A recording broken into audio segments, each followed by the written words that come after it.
some new faces as well, which is always exciting. I want to thank you guys first and foremost for giving up your afternoon on a beautiful Sunday to join us here at the Historical Society. As I mentioned before, my name is Shelley Carroll. I'm the president. I'm in charge right now of handling a lot of these events and setting them up. Although today was brought to us by a fellow board member. I want to give Lisa a round of applause for her part in getting today arranged. Just to give you a little bit of feel for what are some of the things that we've got coming up. Next month is our next lecture, so July 24th, I'll be giving a lecture on the Radian Girls of World War I. If you've never heard anything about that, that's going to be a very interesting lecture. In August, we're doing a Shakespeare in the Park event. Over here at West Bridgewater, we're going to be putting on A Midsummer Night's Dream. And it's going to be, what's the date on that? That's going to be August 18th, which is a Sunday afternoon. And we've got some college students that are coming in to do that and act that out. There's going to be food and refreshments available on site. It's going to be a bring your picnic tables and your picnic blankets and your camping chairs and enjoy a beautiful day in the park and listen to some Shakespeare. September, we have a DNA event coming up, and now that you've done your DNA testing, what do you do with it? We're also going to be doing our Dining for a Cause in September. And then we do have an event coming up in November that's going to be about the history of witchcraft in New England outside of Salem. So all of those witchcraft stories that you haven't heard about before, we're going to be going over those in November. So we have a lot of fun stuff coming up. We'll also be involved with West Bridgewater's Park Day, which is September 2nd over at War Memorial Park. For those of you who haven't been to that, it is a really good-sized event, and there's a lot of vendors and crafts, a lot of great stuff for the kids, including, you know, face painting and petting zoos and all kinds of stuff. So we're really fortunate to be part of that. I'm trying to think if there's anything else.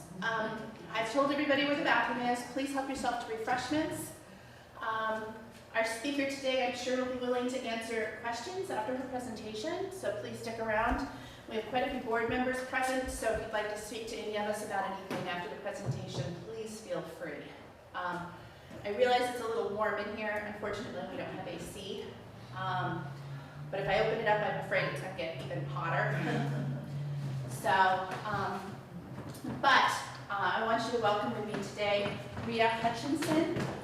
She's been working at Plymouth Plantation for over 30 years. History is her passion, so she fits in just good right here.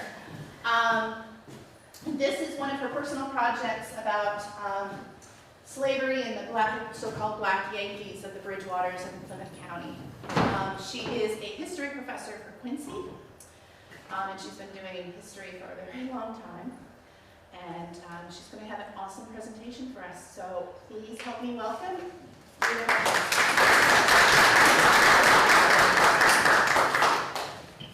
Make sure everything is turned on. All right. First of all, I want to thank the Old Bridgewater Historical Society, and especially Lisa Kern, who encouraged me to do this, for giving me this opportunity to make the presentation. It's taken from research that I did for a master's thesis about 12 years ago. But I've added a lot of material since then, and I'm really happy today to present it to a Bridgewater audience because you are already familiar with some parts of this story. But some of it might be sort of a lost piece of Bridgewater history for some of you too. And I would especially appreciate feedback, and Shelley has already showed me things that I haven't seen, so that's what I'm really hoping for, is to get some insights, to get some additional new information, if any of you have anything, because this is continuing research for me. And I have to say, a few of you, I don't know, I know that a lot of the people in the Historical Society go back to the first families in Bridgewater. A few of you might recognize some of your ancestors in this story. I want to remind you that they were people of their time, and we should not judge them by modern standards. Just want to say that before I start. Okay, so in 1848, Bostonian Benjamin Roberts filed a desegregation lawsuit against the city of Boston. His goal then was to desegregate all the Boston schools and enable his 5-year-old daughter, Sarah, to attend school near her home rather than travel a greater distance to an inferior school for colored children. It began a 7-year battle marked by petitions, demonstrations, boycotts, and violence. The segregationist doctrine of separate but equal, that we're all familiar with those words, was clearly stated in legal terms for the first time when the Supreme Court decision ruled against Roberts and his 5-year-old daughter. Roberts continued to fight. He took the question to the state legislature, and with the help of anti-slavery politicians, not only Boston, but all of Massachusetts schools were ordered desegregated in 1855. American history is full of these kinds of stirring stories of people standing up to injustice. What encourages people to stand against discrimination and intolerance? What emboldens them to take action in the face of rejection and denial? The seeds of Roberts' insistence on fairness and equity grew in a community that was quietly remarkable for members who refused to accept the idea that oppression was their lot in life. That group of oppressed people, to use the words of Roberts' brother-in-law, abolitionist minister Hosea Easton, they refused to recognize their assigned inferiority and passed on their tenacity to later generations. The roots of Roberts and Easton's determination grew right here in Bridgewater soil. In 18th century Bridgewater, difference was a concept. Difference in skin, in origin, in labor status, but race as a category that inferior people were consigned to would have seemed irrational in the 18th century, according to scholar James Brewer Stewart. Bridgewater's community of blacks and mulattoes were individual actors, although they were different from white society, and they certainly came down to us as individuals in the documents that survive of them. The real struggle for abolition on a large scale would come in the 19th century. The Hosea Easton's family was one notable black Bridgewater abolitionist family, had their origins here, and it was their actions that influenced Benjamin Roberts. But who were the people and what were the circumstances that laid the groundwork for Easton and Roberts' struggles? The first African people in Massachusetts were undoubtedly slaves. At the end of the Pequot War, the ship Desire entered Boston Harbor from the Caribbean, and among her cargo were African slaves that had been exchanged in the islands for native captives that were taken in the war here in New England. At the end of King Philip's War, later in the century, the exchange was repeated the same way, bringing still more enslaved Africans into New England. 17th and early 18th century community leaders throughout New England did not seem terribly conflicted about the institution of slavery. Slavery was an accepted and justifiable institution for many. Bridgewater's first minister, James Keith, was troubled by the morality of putting King Philip's young son to death at the end of the war, but he made no comment on the child's ultimate enslavement other than just to note it in a letter. James Keith himself does not seem to have owned slaves, but other members of his family did. Christian morality admitted the acceptability of slavery because of Old Testament law. Good Christians owned slaves, but they were also careful to see to those slaves Christian education, and a number of church membership records attest to that. The growth of slavery in Massachusetts eased potential labor shortages.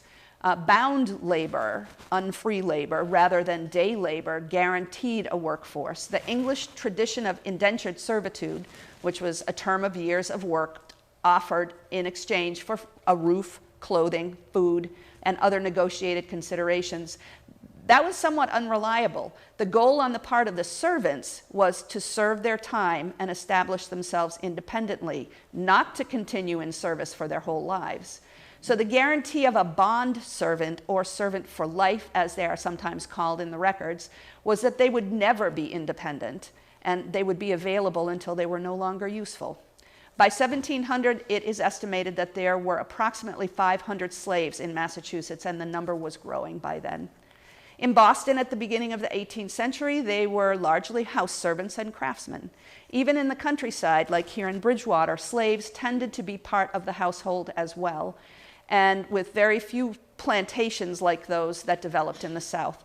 Bridgewater was largely agricultural, but supported by industry. And with growing importance of the ironworks, laborers were essential to mining bog iron, to making charcoal, to operating the bloomeries, to smelting iron and running the furnaces. Bridgewater's slave owners were house carpenters, they were farmers, they were mill owners, foundry owners, and smiths, among other pursuits.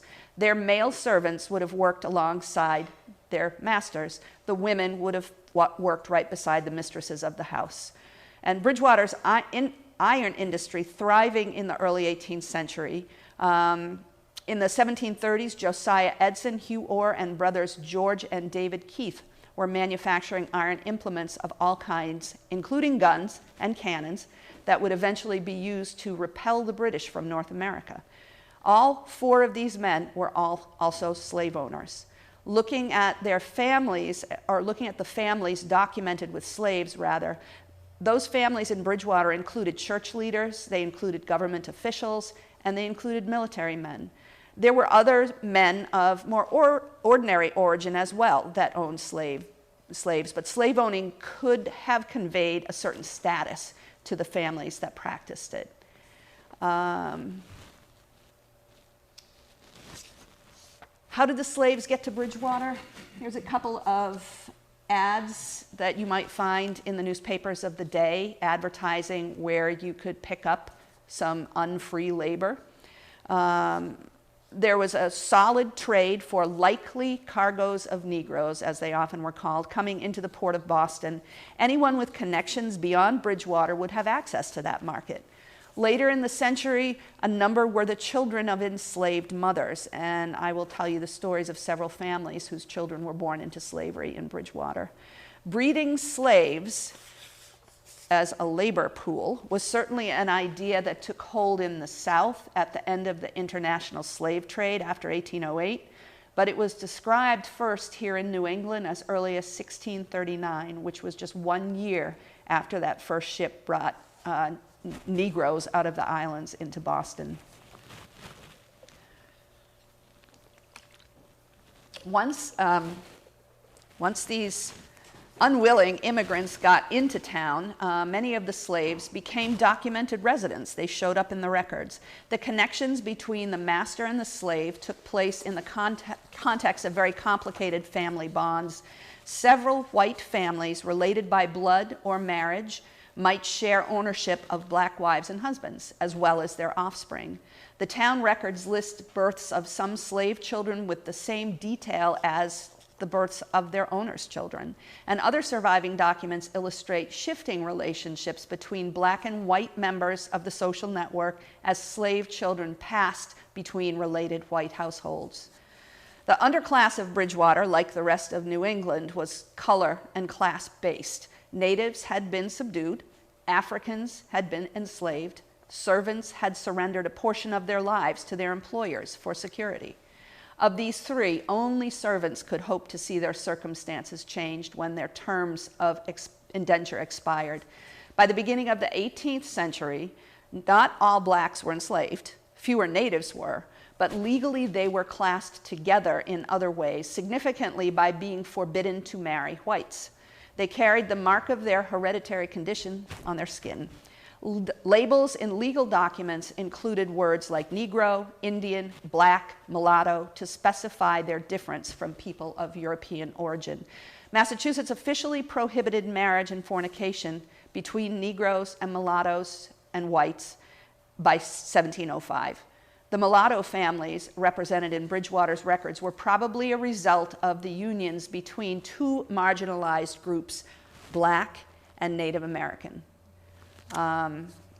Because of the geographical size of Bridgewater, split into 4 parishes, being politically tied together as one town, the percentage of blacks and mulattoes here was much greater than in any of the other surrounding towns when I looked into the records.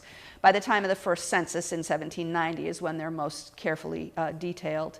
They appear in church, town, and probate records, in most cases with first and last names, which gives them a real identity that's easier to trace, whether they were enslaved or free. Their condition was indicated by descriptions such as servant for life, together with the master's name, but the last names indicated a recognition of at least an individual identity, if not a legally free one. By contrast, in Plymouth, there are also many slaves. Almost none of them have last names. For some reason, the Bridgewater slaves and free blacks here were all identified as individuals. The first probate record that mentions slaves in Bridgewater dates from 1701 and mentions two together that were valued at 24 pounds. They were in John Hayward's inventory. The same John Hayward appeared in court documents in 1688.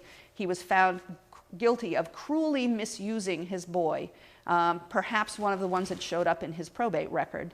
This 1688 record is the earliest documentation I've been able to find of a slave in Bridgewater, but with the Caribbean exchange of captive natives for enslaved blacks at the end of King Philip's War, he probably was not the only one. Historian Ira Berlin says that the majority of North American slaves before the middle of the 18th century were coming from the islands. But with the growth of the slave trade over the course of the century, some began to come directly from Africa. Names that appear in town records, if you have looked into town records, you might have seen some of these names, in the early to mid-18th century that suggest new arrivals from Africa or from the Caribbean are names like Cuff and Quash. They're both examples of island variants of African names for boys born on, in the case of these two names, either Sunday or Friday. Also, classical names like Caesar, Pompey, Nero, Plato, they were sometimes bestowed on new slaves just arrived in America by their owners. In records from the second half of the century here in Bridgewater, the majority of the documented black population were beginning to have English or Christian names.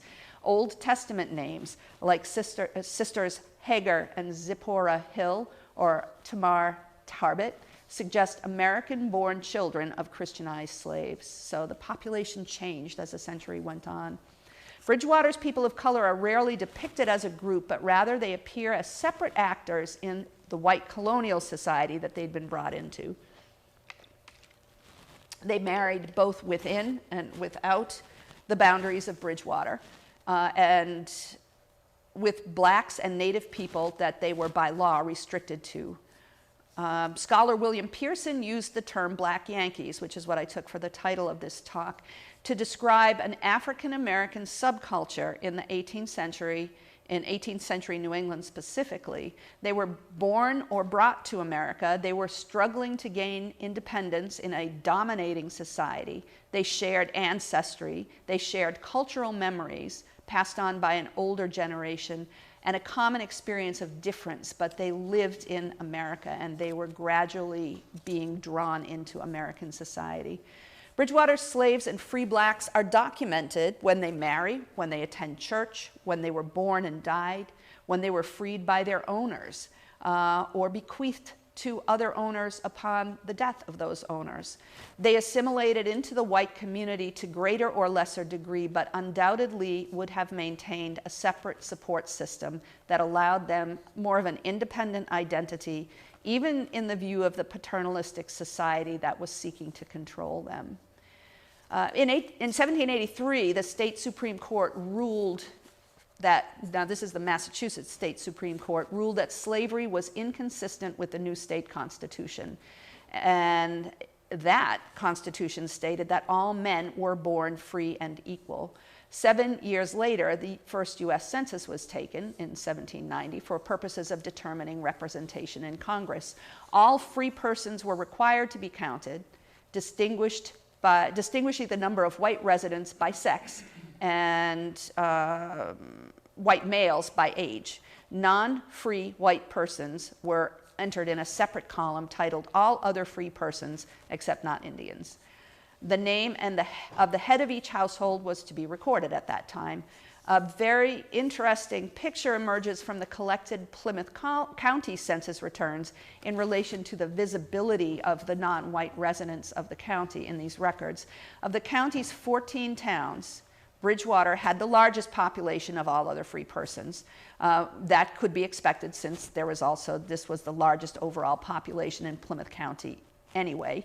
But what stands out is that in the only 4 towns besides Bridgewater did they list the names of the heads of non-white households. So there were non-white households in other towns, but nobody bothered to tell us what the names of those people were.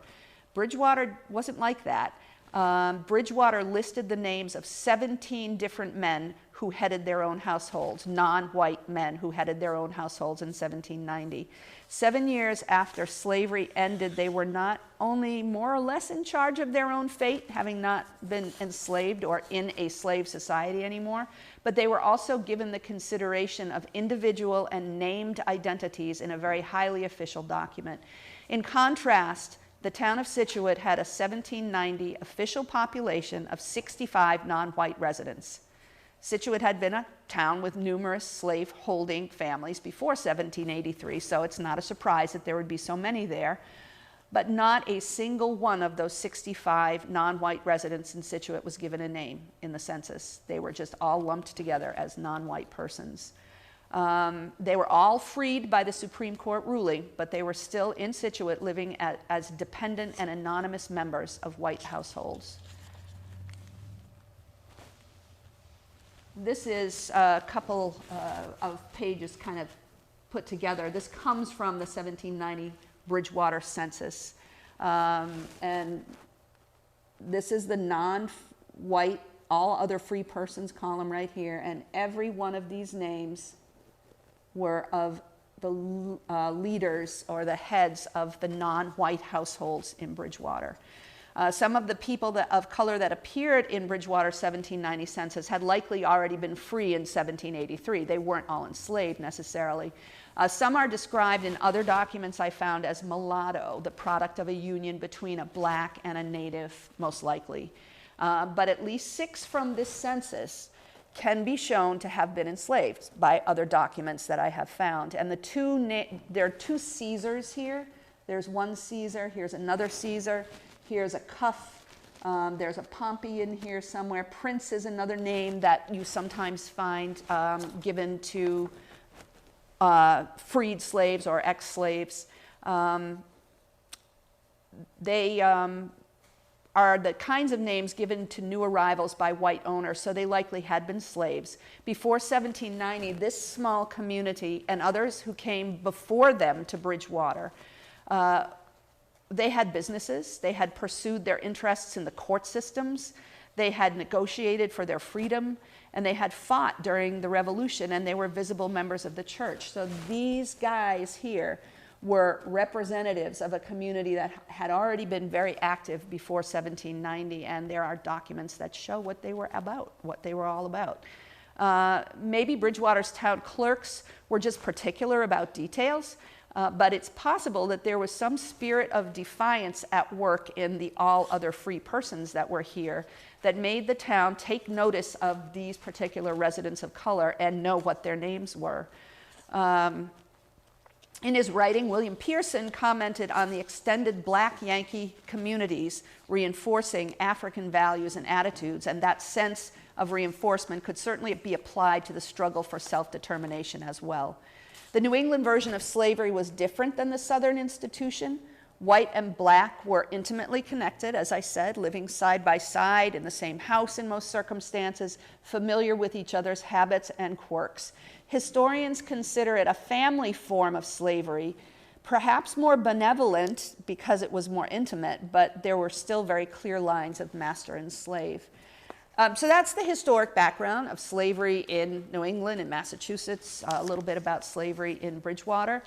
We are indebted to all of those clerks that noted down the names of all these individuals, those who carefully noted the names of their non-white neighbors. Though through these records, we can more accurately trace the lives of people who would have otherwise disappeared entirely from the historical record, which is not an uncommon fate for anybody living that long ago, no matter what their color was. What I want to do now is tell you a few of the more affecting stories that I've uncovered. And keep in mind that along with the details in the records, it's historical imagination that turns the documented facts into imaginable lives. So I want to start with the first story, it comes pretty early. In the Bridgewater town records for 1706, there's a record of a marriage between Sash and Mary Cornish. There's Sash right there. That's the way he appears in the index of town records. No last name, just one name. The same transcribed page of town records that lists their marriage also lists the birth of all their children, all of Sash and Mary's children.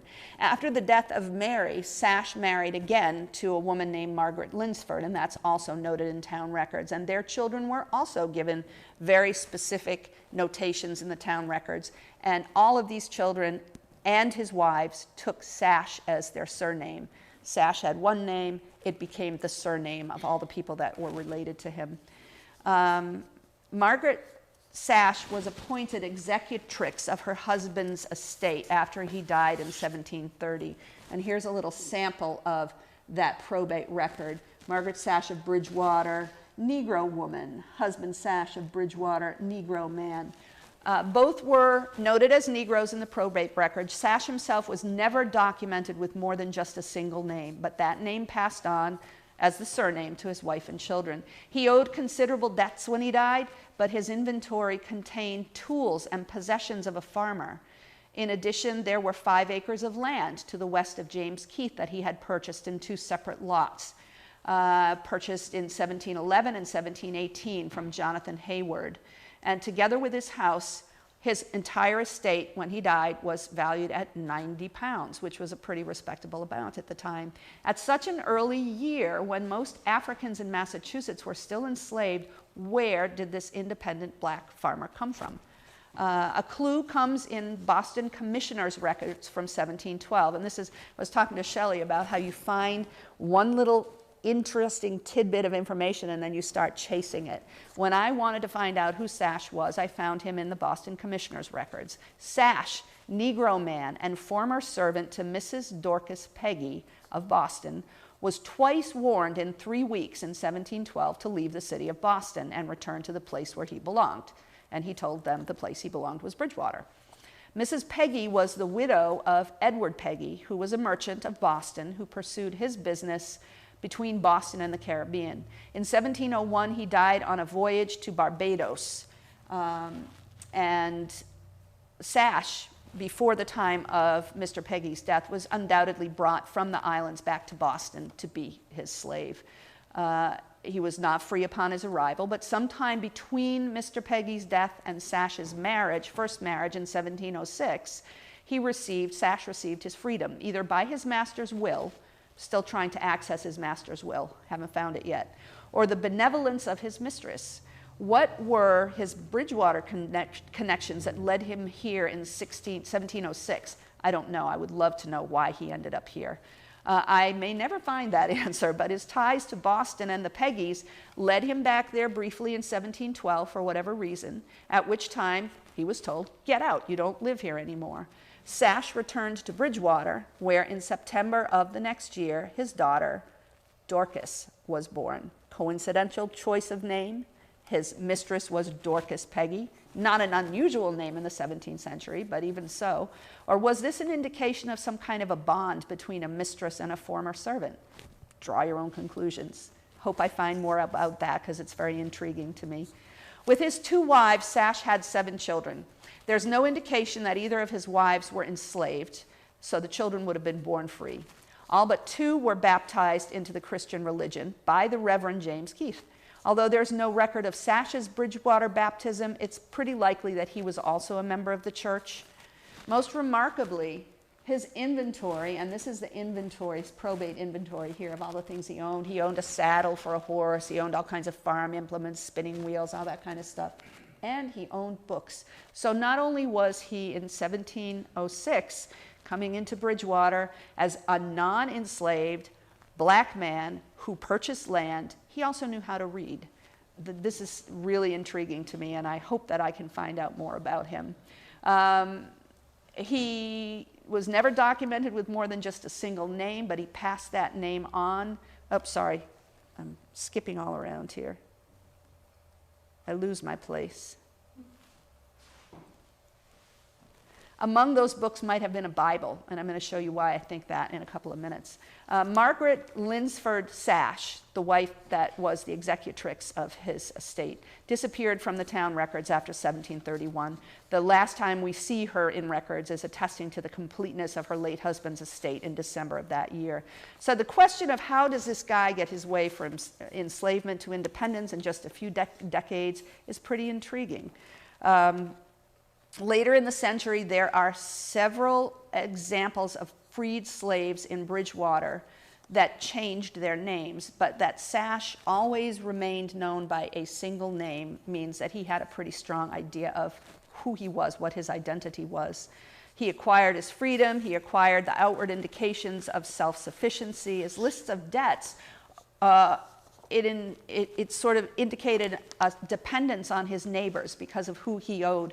And his acquaintances extended beyond Plymouth and Braintree, beyond Bridgewater to Plymouth and Braintree, so he knew people all over the county. At a time when most people of color were either still enslaved or socially invisible, Sash was a player, and others in Bridgewater, especially those that shared his difference in origin, they couldn't have helped but take notice. He stood out among the local farmers for his color, and he stood out among other local people of color because of his freedom and his relative independence. A few of Sash's 7 children appear in various records throughout the first part of the 18th century as well. There are Anne and Mary and Moses that are documented. Anne and Mary are in marriage records for Bridgewater. Anne married a guy named Robin Freeman, and at least one child was born who was also called Robin, the second generation of Sash descendants to be born free. Mary married a man named Tom Drew. Marriage choices for people of color like Mary were restricted in the 18th century. Mary chose a husband from the category, either Indian or black. She chose a black man, and he was enslaved. So Mary had a husband who was not able to completely take care of her. Tom's owner was the notable citizen Captain Josiah Edson. Like other slave owners, Edson probably welcomed the marriage of his slave as an opportunity to direct the natural desires of man and woman into the Christian path of marriage. But how did Tom and Mary manage? How do you manage when you're free and your spouse is enslaved? Often enslaved partners lived with the owners of their spouse, were given a small amount of time during the week to spend together, maybe. It's hard to imagine a young woman taking on all the day-to-day tasks of living on her own with her husband in a different household. I don't know. It's possible that Edson could have employed her, paid her to be a servant, free, but tied to a husband who was not free. The marriage only lasted 2 years, and when Mary died, her small estate reverted to her husband. Slaves in Massachusetts were allowed to own property, so whatever remained after Mary's debts were paid would belong to Tom, her husband. But unlike Margaret Sash, a free black woman who was deemed competent to administrate her husband's estate, Tom Drew was not free and therefore not considered competent. Instead, the owner, Captain Edson, oversaw the settlement, the complication of the ties between whites and blacks in their family units. When Captain Edson requested payment for expenses that he incurred, he included charges for burial and a coffin for both Mary and 2 young children. Perhaps all 3 of these had succumbed to some infectious sickness. After Edson's expenses were paid out of the small estate, there was still enough to pass on to her widower. And among her small number of possessions was a Bible, which is why I say perhaps among Sash, her father's possessions, his books, was a Bible that might have been passed on to his daughter. Whatever Tom did with the small value of his wife's estate, he continued to serve Josiah Edson after Mary's death. Upon Captain Edson's death, he bequeathed his Negro servant Tom, who was valued at £1 4 shillings in the inventory, to his son Elijah Edson. Elijah died a little more than a year after his father, and Elijah's will was dated November 17th, 1762. Unlike his father's will, there is no mention of the servant Tom. Tom disappeared from the family, the Edson family records at that point. In fact, Tom Drew married again just 1 week after Elijah died, and in the town records, he's described as a free Negro.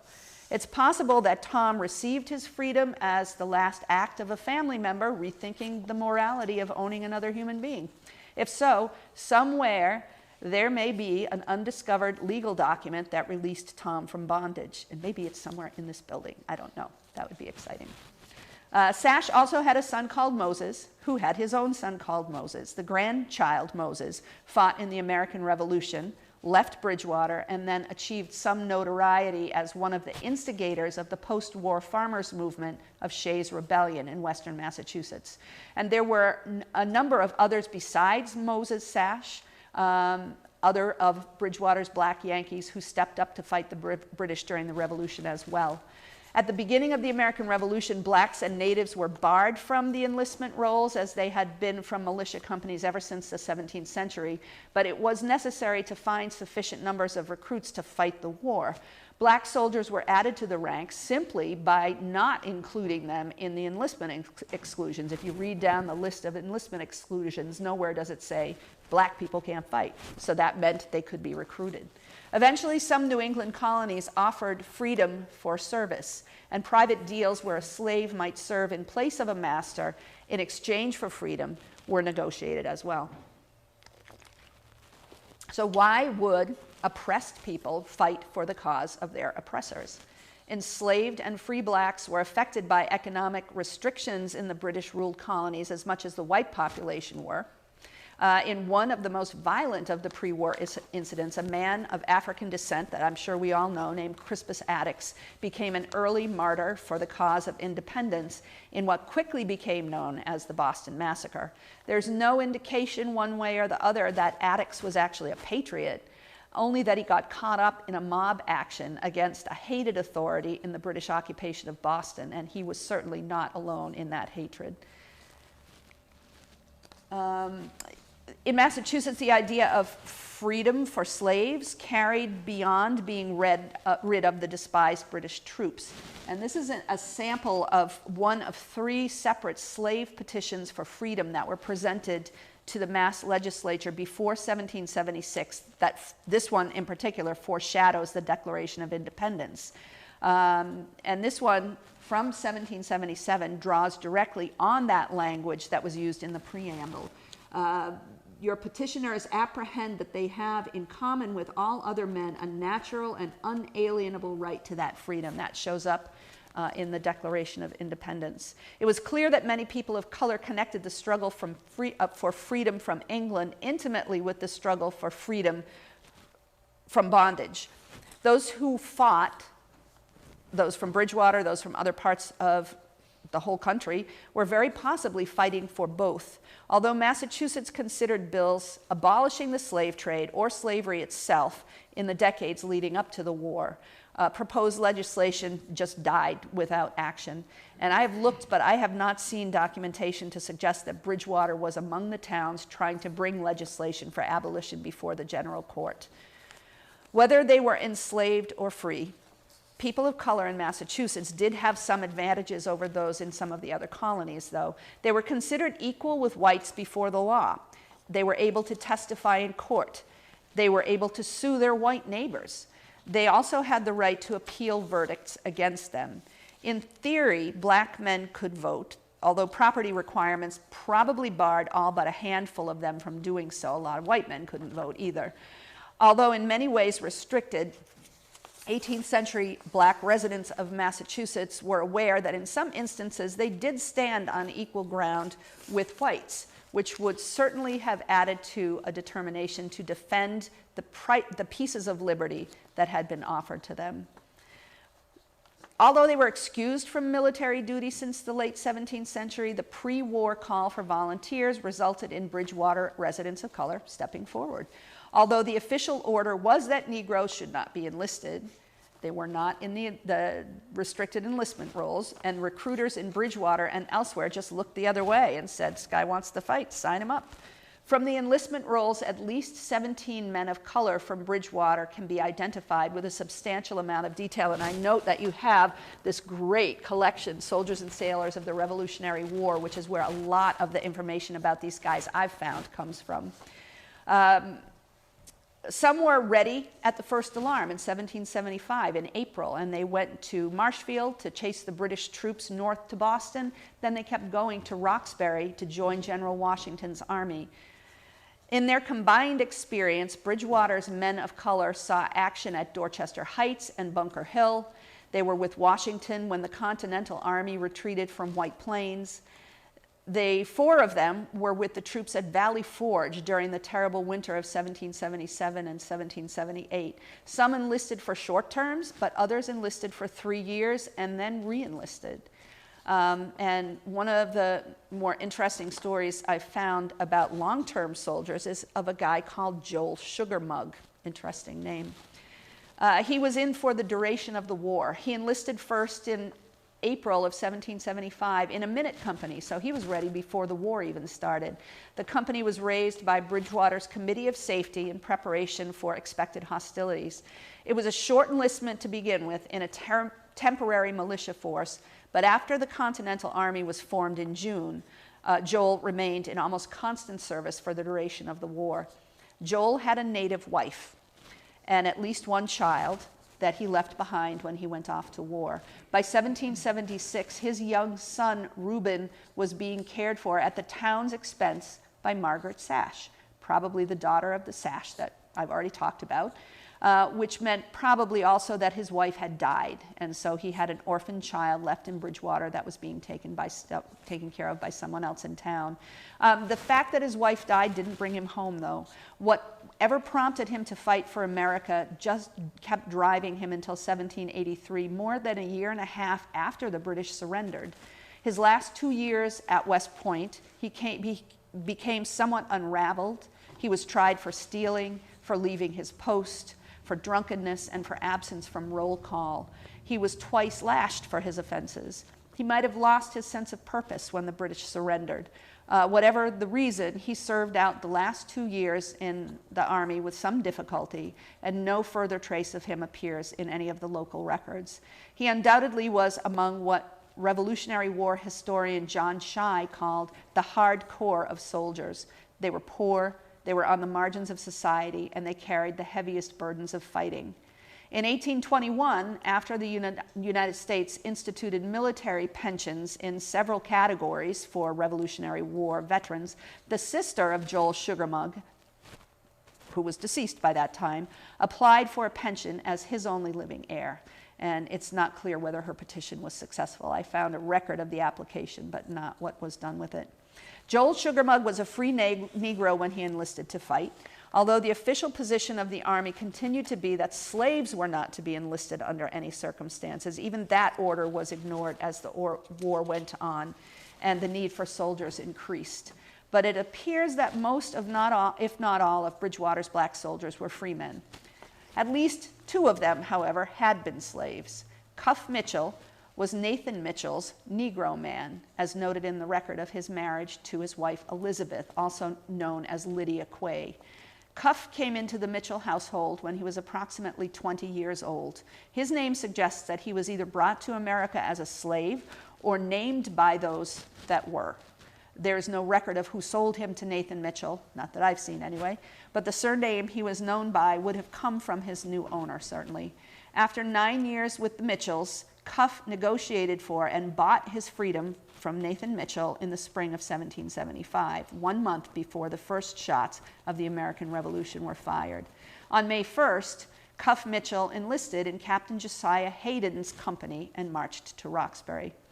During his marriage to Lydia, she was a frequent visitor, but not apparently resident in the Mitchell household.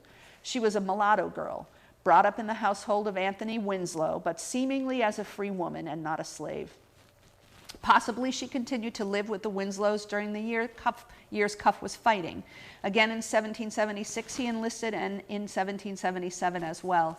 Cuff was not on the enlistment rolls for 78 or 79, but in 1780 he went off to fight again. Then after 3 months' service in Rhode Island, he returned to Bridgewater for good. Sometime between his discharge and the first federal census taken in 1790, Cuff Mitchell became Cuff Ashport. No clues I can find suggest where his choice of a new surname came from, but he was clearly marking himself after the war as his own man. Despite rejecting the name of his former master, Cuff Ashport maintained a relationship with the family. In 1798, Nathan and Daniel Mitchell, who were sons of Cuff's former owner, sold him property upon which Cuff established a farm, making him liable for federal tax. Welcome to America. Charged to all property owners in order to raise money for a possible war against France. Cuff died in 1827. Unlike Sash's widow, Margaret, who was determined competent to administer her husband's estate in 1731, Cuff Ashport's widow, Lydia, was a bystander to the final dispensation of her husband's property. She retained the right to use 1/2 of the dwelling house and the dooryard during her natural life, but the property was sold by Nathan Mitchell, the younger Nathan Mitchell. At the time of Lydia's death in 1836, her estate consisted of a pension payment that had just been received based on her claim for financial support due to her husband's war service. In the town record of his death, Cuff Ashport was noted as an honest and faithful black. Unlike many of Bridgewater's black residents, his final resting place in the old graveyard in the center of town was marked with a stone and a plaque commemorating his service to his country. I have a picture of it. I visited this years ago when I first did this research, and this was there. And the last time I went to the graveyard, I couldn't find it. So here's the plot plan of here's Summer Street, and this is where that Cuff Ashport plot is, and this is what it looked like when someone took a picture of it. I don't have any more of a story on that, so I would like to find out what might have happened to it. It's an old photo. The last time I visited, couldn't find the grave, but obviously he's still buried there somewhere. When Cuff Mitchell traded his servitude for soldiering, he enlisted at the same time as another Bridgewater man who I think some of you know, Toby Tarbert. Cuff and Toby fought together in 1775, in 1776, and later in the war they enlisted together and were sent to West Point. The record of Toby's marriage shows that he was a servant for life to James Keith, who was the grandson of Reverend James Keith. Toby was married to Dinah Gould, a servant that was recently inherited by Mary Field from her father, Deacon Ephraim Fope. So here you are, you're seeing all of these major families in town, some of them related to the church. This is just a way of life in the 17th century in some households to hold slaves. In spite of being part of separate households, 11 children were born to Toby and Dinah, and dutifully they were all noted in Bridgewater town records. It's not clear where the children lived in their younger years or how close they were to each other or to their parents. Babies born to enslaved women became the property of the slaveholder, and that slaveholder could do whatever they saw fit with them. Toby and Dinah's children were born at very regular intervals, 1 to 2 years apart. So in spite of the fact that they were in separate households, their owners were very obviously allowing them to spend time together. The only exception, the only gap is in the late 1770s when Toby was away at war. There's a 3-year gap in between births of their children. The 3 oldest children appear to have grown up in New Hampshire, and I'd like to find some more information about this. I don't know if they were sold or given away, but they appeared in New Hampshire and then later came back into Bridgewater. But the 4 younger children are all documented, 4 of the younger children are all documented in Bridgewater, one in a very especially notable way that I'll explain shortly, and I think some of you might be familiar with that story. Toby Tarbert was one of many Americans who fought for liberation from the control of a foreign power. But Toby fought other much more personal battles as well. In the 1770s, he brought 2 separate freedom suits. He walked into court to say, "I want freedom," as they were called at the time, using his legal right to use the courts to try to free himself and his children from slavery. Freedom suits were not common, but in states like Massachusetts, where slaves had access to the legal system and the courts, those with the means to do so would sometimes try to make their argument against their enslaved condition. These cases rarely involved the morality of slavery. Rather, they turned on legal property rights and included evidence that aimed to show that the slave in question was actually free. In 1771, Toby Tarbert was sold, we don't know by whom, to Jesse Howard. And in 1779, Toby brought suit against Jesse for trespasses, a very complicated story, and for taking property from him, Toby, worth 139 pounds, including produce and livestock that Toby believed belonged to him.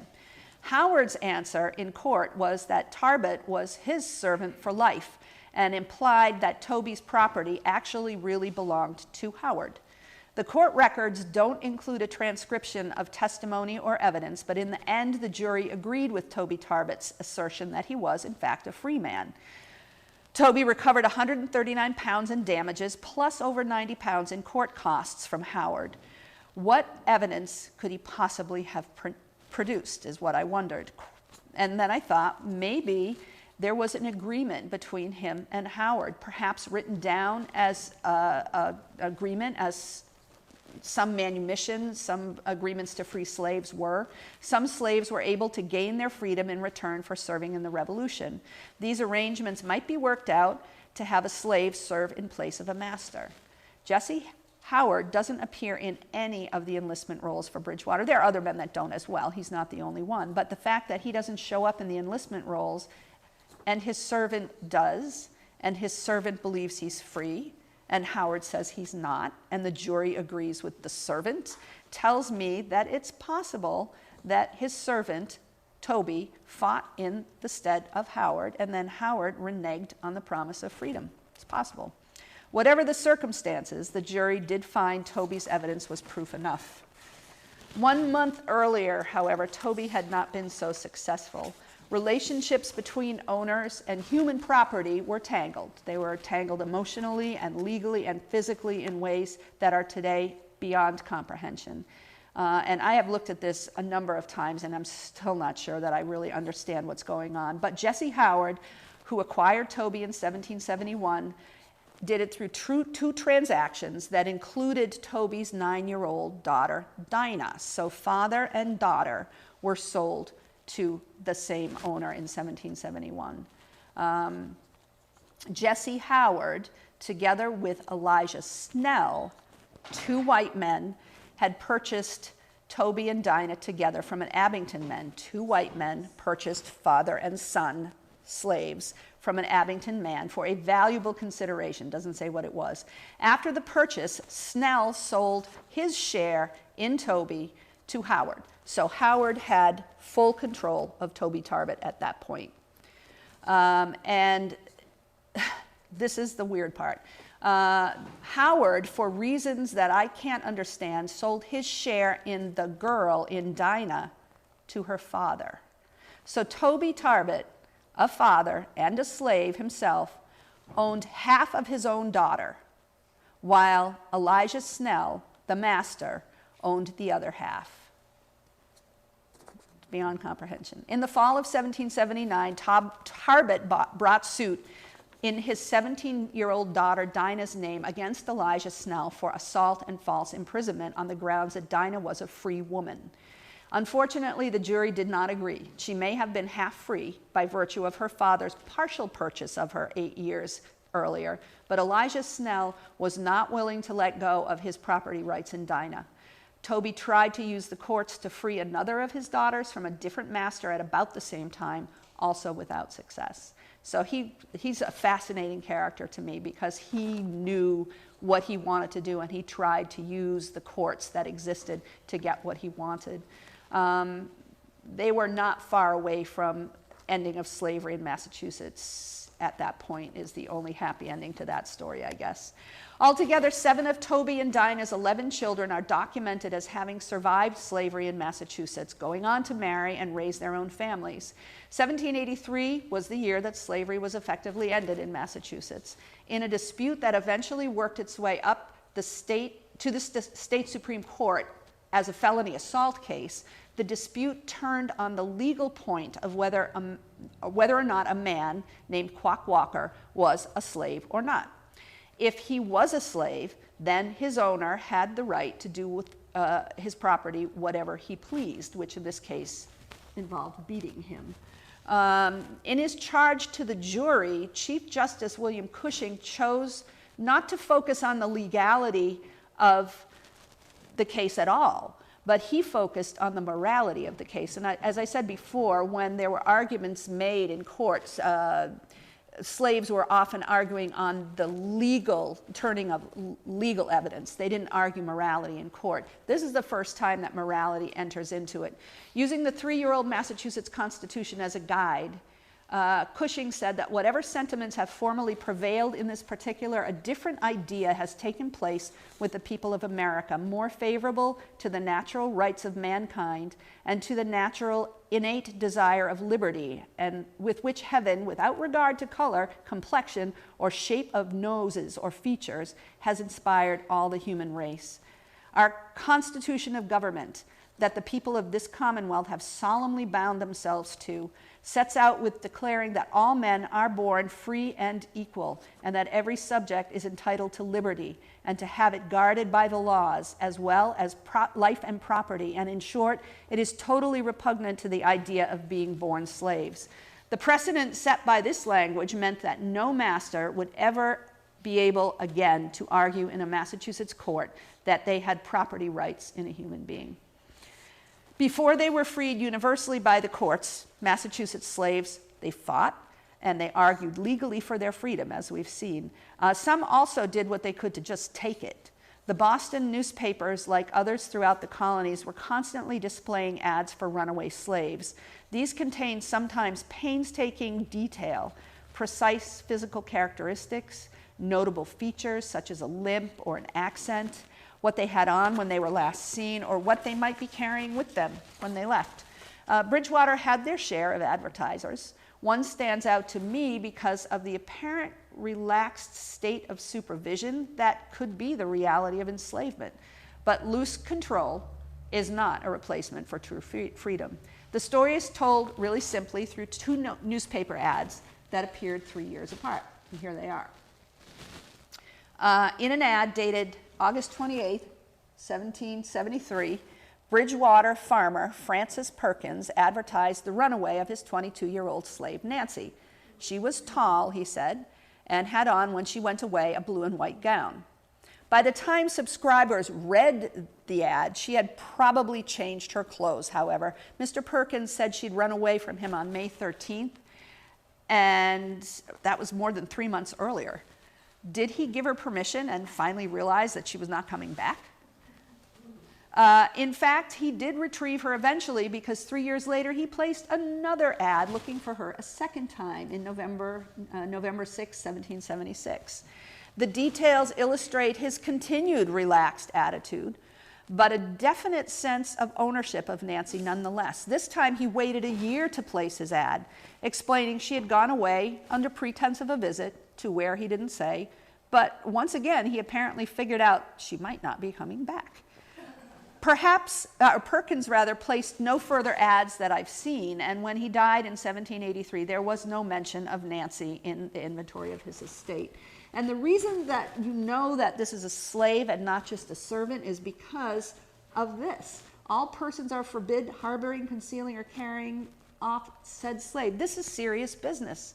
This is like the internal Fugitive Slave Law. If your slave runs away, somebody else is supposed to help you find it. But obviously, he was pretty relaxed because it happened twice. Still not the same as freedom, though. A second story, and this one is a lot sadder, is that of Violet Powell. She was a mulatto slave of another of Reverend James Keith's grandsons, Abiah. In February of 1770, Violet married a free black man named Henry Traveler in Bridgewater. Violet probably had 2 sons, Nero and Tobias, at the time of her marriage to Henry. By June 1773, she had a 3rd son that was named Henry. In that month, she made a confession of the sin of fornication before the church, which probably suggests that Nero and Tobias were born out of wedlock. So she went in to confess fornication so she could be accepted into the church. She made a confession of faith, and she and all 3 of her boys were baptized into the church. But only a few weeks later, Violet ran away from Abiah Keith. And this is the ad that he placed. The ad he ran in the Boston Evening Post on July 19, 1773, mentioned her bringing things practical for a journey, quilts, extra shoes, and divers other things. The description of her hair being of a yellowish color is suggested of other races mixing with her African ancestry. We know she was a mulatto. Native and possibly even white if her hair was yellow. But her enslaved status made it clear that her legal inheritance from her female ancestors was an unfree one. In his ad, Abiah Keith mentions his suspicion that she's in the company of one Henry Traveler, but the ad does not mention that that is her husband. The ad also doesn't mention the children. Violet ended up in the now extinct town of Greenwich, Mass., which is under the Quabbin Reservoir now. No records indicate what she did there or what drew her to that western part of the state, but by 1777 she was trying to come back to Bridgewater. She was apparently no longer the slave of Abiah Keith, however. Bridgewater selectmen warned her to leave the town and go back to Greenwich, or at least produce some kind of security to reassure the town that they wouldn't have to be financially responsible for her. Clearly, Keith was done with her, since if she was still his slave, he would have been the one that would have had to assume financial responsibility. Although he didn't want Violet, he still had her children, though. Henry disappeared from the records, but in Abiah Keith's probate record, when he died in 1781, his two Negro boys named Nero and Tobias were bequeathed to his wife and represented 10 pounds of his total estate. Within a few years, they would be free after 1783, like all other Massachusetts slaves. They both disappeared from official records as well. Violet, however, stayed in Plymouth County, and married again in Abington in 1787. Abington town records list her death in May of 1810 at age 70.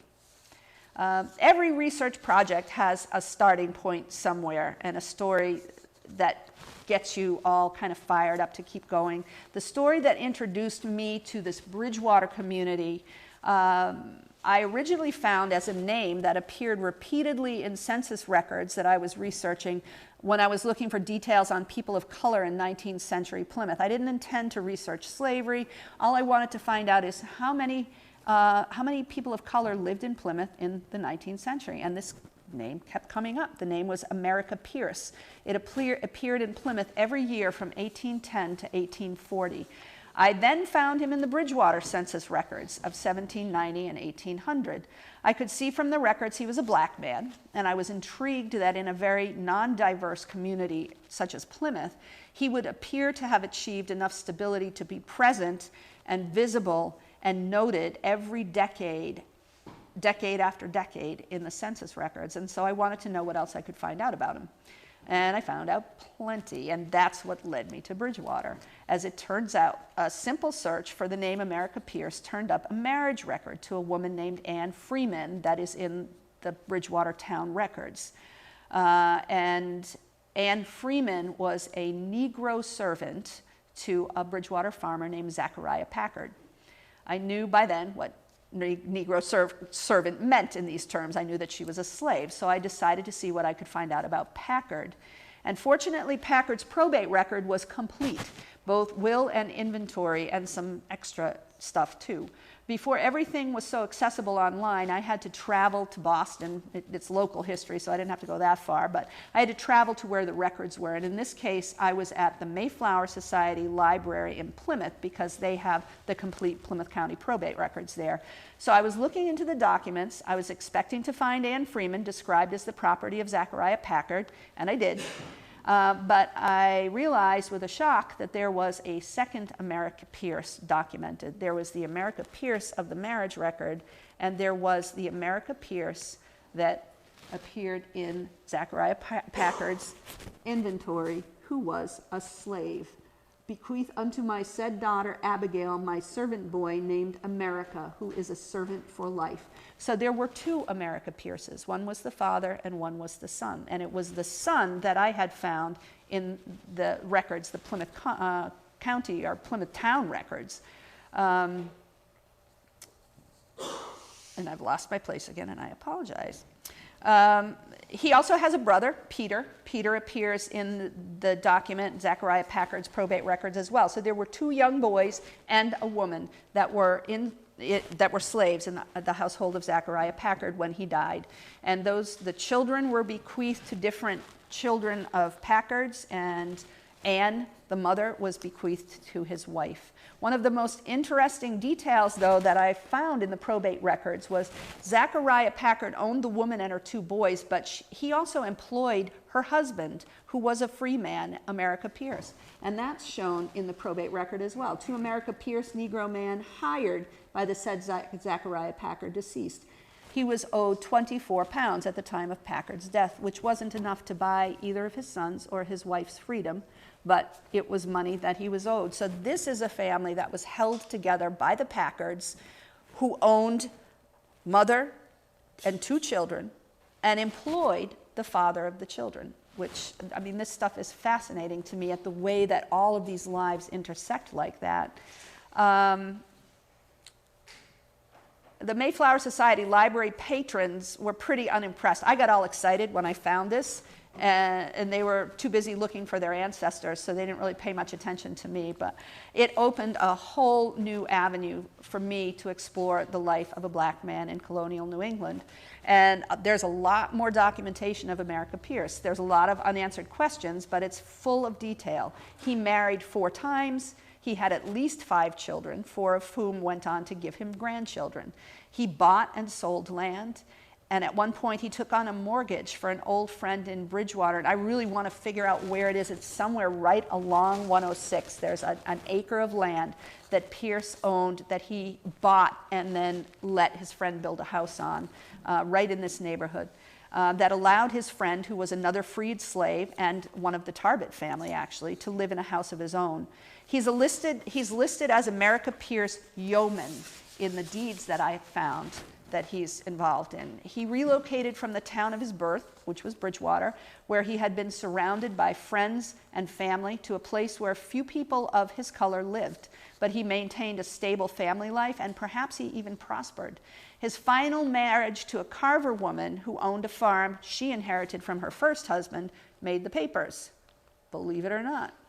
As reported in the New Bedford Mercury, Mr. America Pierce was married to Miss Deliverance Hart. She was really Deliverance Hunt. They got it wrong, but they always do, in Carver. The Plymouth papers gave even a little bit more detail. This is the New Bedford paper. This is the Plymouth paper up here. By John Savory on a Sunday evening. So you can almost imagine what that wedding might have looked like. The Plymouth papers gave the greater detail because he lived in Plymouth at the time, probably. Of all the marriages that took place at the beginning of 1826, America Pierce's was reported in the news not once, but twice. People knew who he was. He was even more remarkable in my mind for the permanent memorial to his life in the form of a marble headstone, which is now broken, but it's on the backside of Burial Hill. He has a headstone. This guy, born as a slave in Bridgewater, ends up buried on Burial Hill with all those other famous people. Where am I? I get overexcited when I talk about this. The headstone itself is kind of a riddle to me because Pierce died in 1845. He was 78 when he died. He had 4 wives, as I said. His last wife was called Deliverance Hart. We just saw the record of his marriage. But on the headstone, Margaret Drew, the first woman he married back in 1791 or 1792, is on this headstone that's on Burial Hill. And it's taken me a really long time to figure out why his last 3 wives were skipped over, and a woman who died in Plymouth in 1806 should appear on a headstone that didn't get put up there until 1845. And I finally figured out that it probably was their daughter, Adeline, who was born here in Bridgewater, who lived in Bridgewater, actually. She did not live in Plymouth much of her life. She lived here. She married into the Tarbert family at one point, who arranged for the stone to honor both her father and her mother.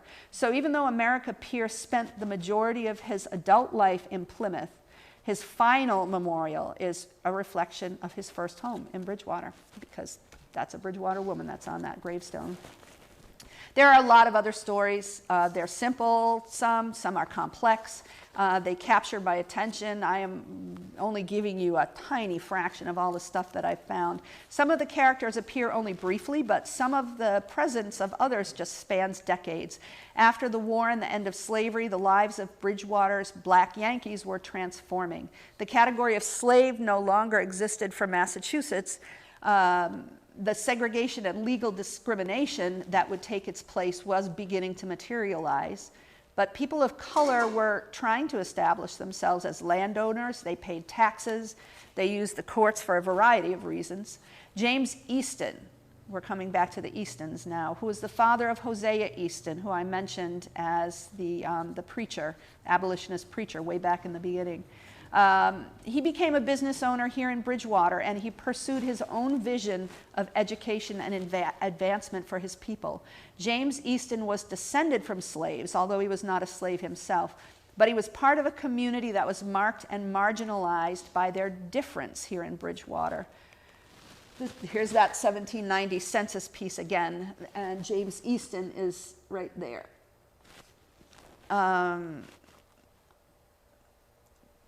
The households of color listed by name, 17 of them, they were individuals. They made up as a separate list at the end of the document, however. The rest of the document is all the other white residents of Bridgewater, but they get lumped together into their own separate category at the end. So it makes it clear that even though they were noticed, they were known, recognized by name, they were not like other households because they were lumped together. Just a year earlier, in response to a century of control and submission of the African population here, an act of defiance was led by James Easton in the North Parish Church of Bridgewater.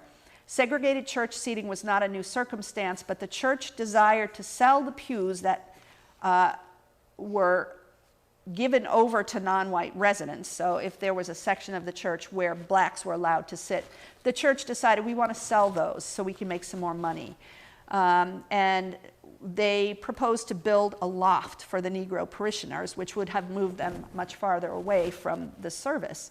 And for decades, people of color had felt connected to the church. They'd confessed their faith, they'd admitted their sins, they'd baptized their children, and their souls, certainly they were told, were equal to white souls before God, but apparently their bodies were not.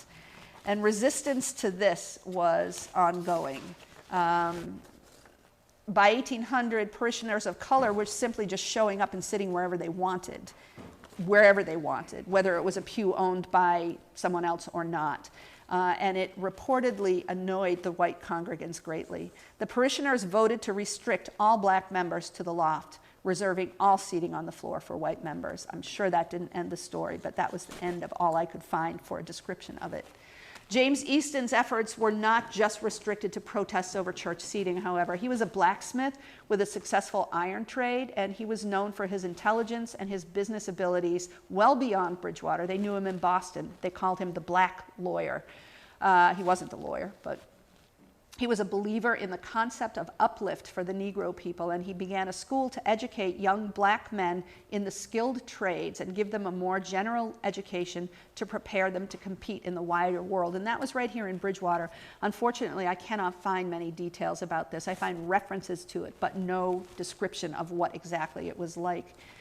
His son Caleb went on to break the taboo against mixed-race unions. He married Chloe Packard, who was a member of one of Bridgewater's oldest English families. His son Hosea, who I've already mentioned, took his father's lessons into the pulpit and became a fiery abolitionist preacher and writer on the state of the Negro people in the 19th century, stating directly what people of color must do in order to take their rightful place as citizens.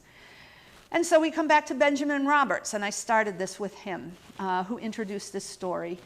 James Easton's daughter, Sarah, was the mother of Benjamin Roberts. Roberts, the grandson of James Easton, carried not only the belief in racial equality, but the determination to fight for it. A century before Brown versus the Board of Education in the 1950s, that desegregated public schools in America, he fought in the courts to reverse the segregation of Boston schools, as I mentioned in the beginning, so his daughter might have a shorter and safer daily walk to a better quality education. The Massachusetts State Supreme Court ultimately upheld Boston school segregation, but Roberts, with the help of Charles Sumner, Senator Charles Sumner, abolitionist senator, they brought the fight to the state legislature, and segregation was ultimately banned, not just in Boston, but throughout the state. This was the first school desegregation law to be passed in the United States. Benjamin Roberts was the inheritor of what historian James Brewer called the sources of the motivation and courage necessary to become activists for fundamental social change. Roberts' desegregation victory was the legacy of James Easton, his friends, and his neighbors, who had struggled for self-determination since their ancestors were first brought to America, and in this case, into Bridgewater, against their will. Community matters. Similar experiences, common struggles, shared victories, and the universal desire for security and control give strength to many where one alone might struggle to carry on. I don't mean to say that Bridgewater was unique among African American communities, only that because of the wealth of surviving documentation, we're able to take a little closer look into it and into some of the forces that moved an oppressed people forward with determination to claim some of America, the promise of America, for themselves.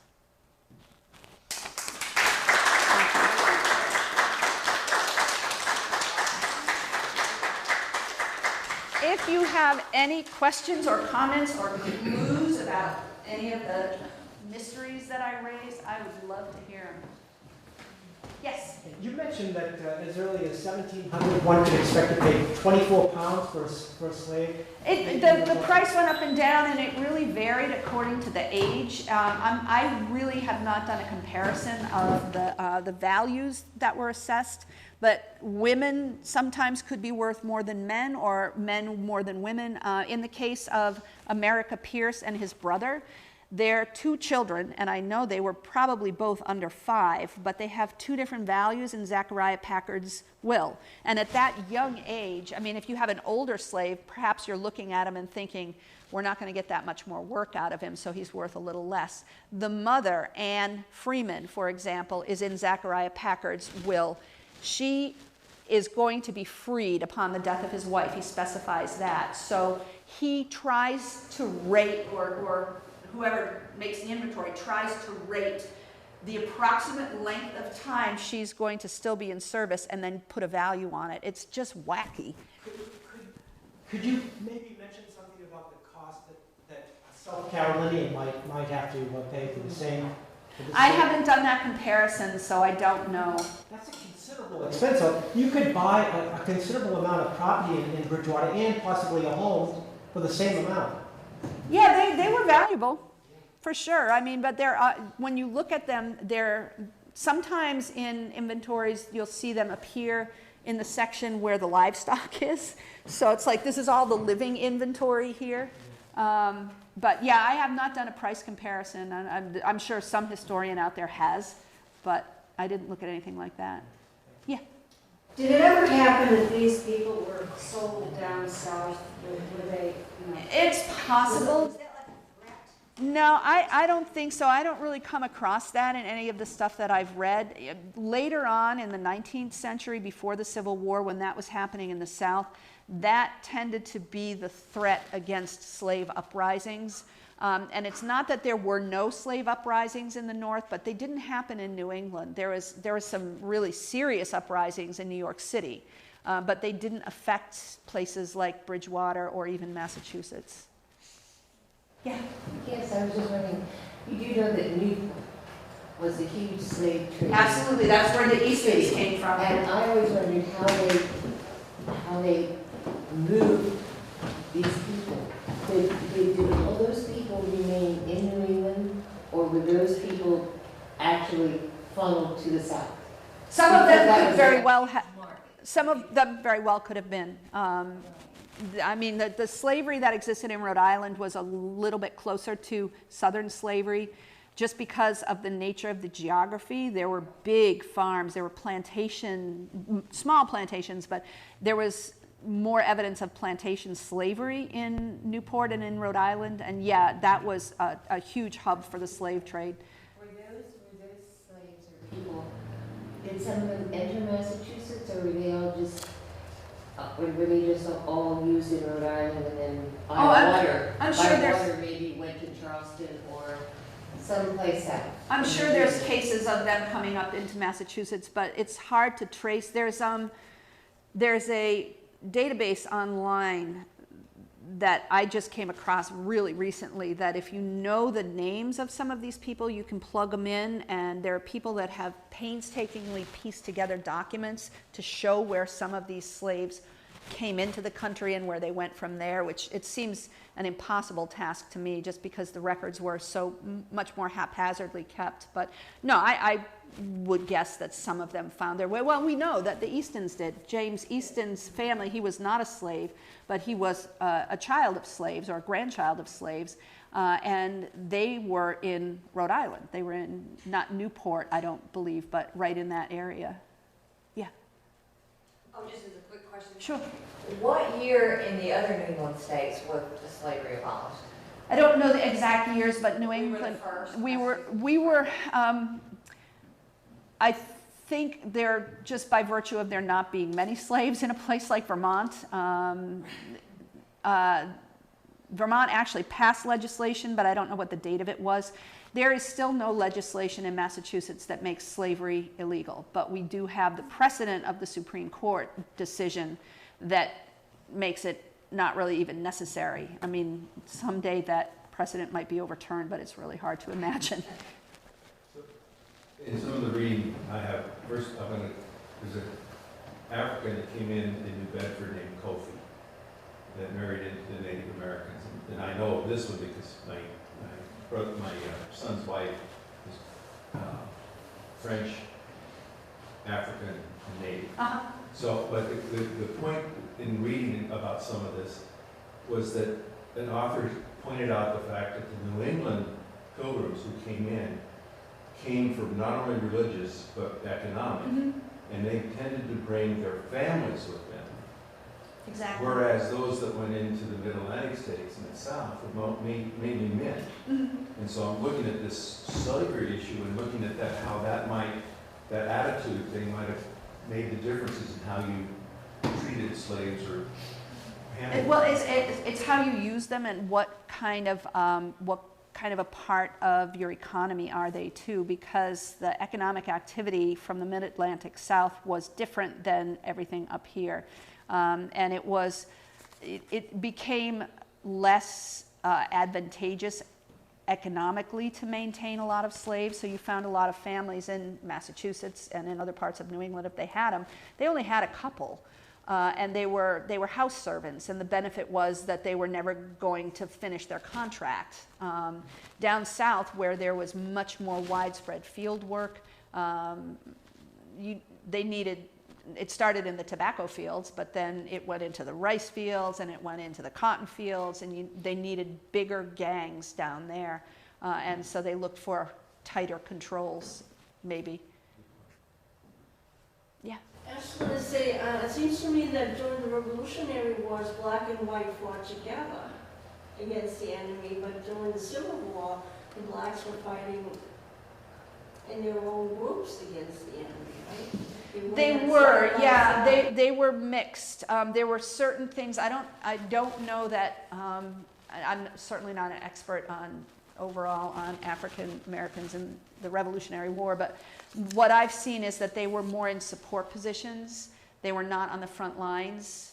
The blacks and Native men in the Revolutionary War, they were there to man the cannons. They were there to carry the heavy stuff, but they weren't necessarily on the front lines, although some of them certainly could have been. There are images from the period of black men in costume with rifles on their shoulders, so they must have used them that way. I But think you made the point as the war wore on, and they so many deserted because they weren't paid. They began to loosen the rules about They who did. could go into combat. absolutely, absolutely.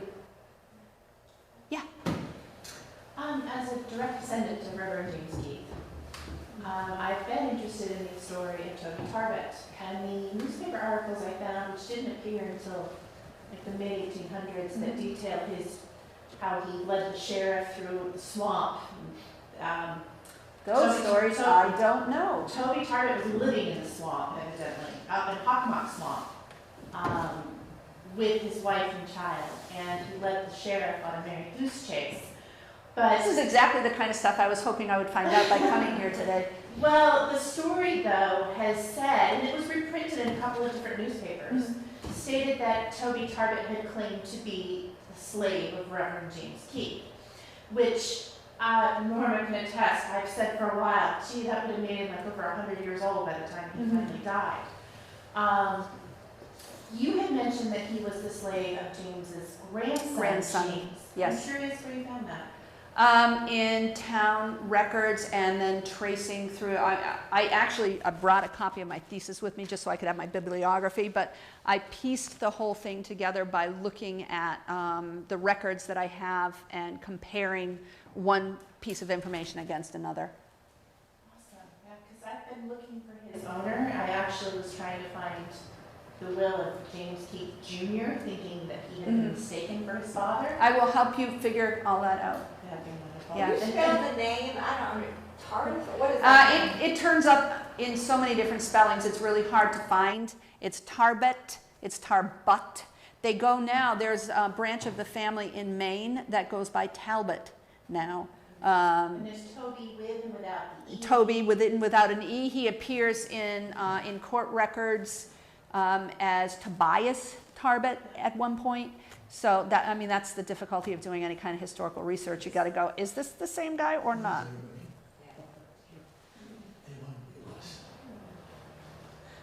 Well, that was fascinating. Well, thank you. I'm going to find a lot more information now that I'm here, and I'm really excited about that because I can add to what I'm doing. But thank you all for coming out on such a beautiful day.